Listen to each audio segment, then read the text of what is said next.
Ayni kunlarda joriy yilning 22-fevral kuni Sankt-Peterburg shahrida yuz bergan hodisa.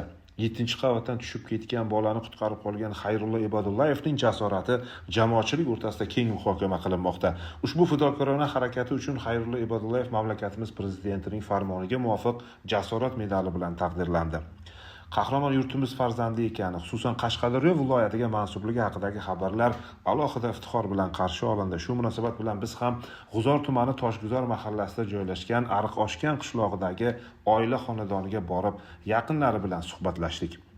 Turmush o'rtog'ingizni qahramonlik ko'rsatgani bilan bog'liq voqealar mana keyingi kunlarda butun ijtimoiy tarmoqda tarqaldi. Endi shu hozir sizni yuragingizdan, qalbingizdan o'tayotgan fikrlar bizga qiziqda. Nima derdim? Xo'jayinim sog'-omon yursin. Hamisha birinchi o'rinda shu bolajonni qutqarib qolganiga Allohga shukr qilaman. Shu bolani qutqardi. 4 ta qizim bor. Endi u ham meni o'g'lim. Menga Alloh o'g'il berdi deb xursandman. Onadan nima o'tadi? Birinchi shu farzandni o'yladim. Xo'jayinim aytgandan o'zi birinchi shu bolajon yaxshimi? Qanday? O'zini o'ylamadingizmi? Birinchi bolani, chunki men bilan gaplashib turibdi-da, ko'rib turibman-da, yaxshiligini bilib turibman. Bolani so'radim. Bola yaxshi degandan keyin o'ziga o'tdim. Keyin o'zidan so'radim. O'zingiz yaxshimisiz? Sog'lig'ingiz qanday? Birinchiyiz og'rimayaptimi deb. Bizlarga avvalo boshi omon bo'lib, sog'ligi joyida bo'lib, 4 ta qizim bor. Allohga shukr, 4 farzandimni o'zimni boshimga sog'-omon yursa bo'ldi. Bizni masalan boqadiganimiz ham nima qilsa shu qilib beradigan insonimiz shu bir kishi, shu xo'jayinim bo'ladi. Faxrlanamiz. Mening dadam qahramonim. Dadajon, sizni juda yaxshi ko'raman. Bolacha mening ukamday. Xuddi uka topganday bo'ldim.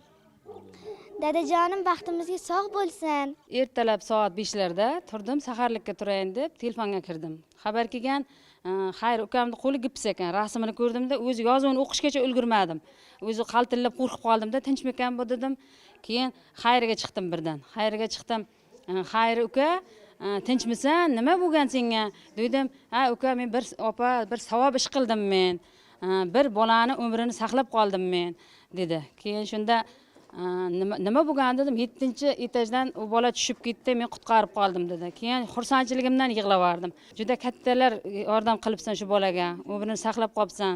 Ota-onasini baxtiga u bola ham sog'-omon bo'lsin dedim. Muhtaram prezidentimiz Shavkat Mirziyoyevga ming rahmat, katta rahmat. Shu ukamga e'tiborini qaratibdilarki, shunchalik ukamni taqdirlabdi. Rahmat u kishiga. Ma'lum bo'lishicha, Xayrullo Ibodullayev 1989-yilda tug'ilgan. U turmush o'rtog'i va 4 nafar qiz farzandi uchun mehribon ota. Oilasini boqish maqsadida u bir necha yillar davomida Toshkent shahrida hamda Rossiya Federatsiyasida mehnat faoliyati bilan shug'ullanib kelgan. Uning bugungi jasorati nafaqat oilasi, balki butun yurtdoshlarimiz uchun iftixor manbaiga aylandi.